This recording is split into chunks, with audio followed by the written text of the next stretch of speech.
شہر ادب کو آج غم کے بادل نے، آنسوؤں کی بارش نے، جذبات کے طوفان نے تاریک کر دیا ہے۔ یہ ایک ایسی تاریکی ہے جسے دور کرنے کے لیے ہزار چراغ بھی ناکافی ہیں۔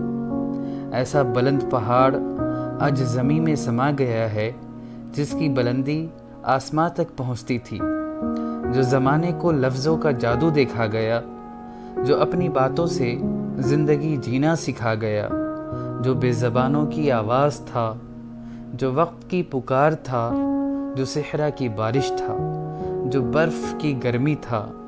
لیکن افسوس آج وہ ہمارے بیچ سے چلا گیا، لیکن آپ کو رہتی دنیا تک یاد رکھا جائے گا، کیونکہ جسم تو فانی ہیں لیکن آپ کے خوبصورت خیالات و احساسات کو زمانہ بھی نہیں مٹا سکتا، ہوا بھی نہیں اڑا سکتی اور زمین بھی اپنے اندر دفن نہیں کر سکتی۔ آپ ہیں اور ہمیشہ رہیں گے۔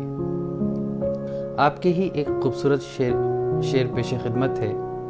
یہ ضروری ہے کہ آنکھوں کا بھرم قائم رہے، یہ ضروری ہے کہ آنکھوں کا بھرم قائم رہے، نیند رکھو یا نہ رکھو، خواب معیاری رکھو۔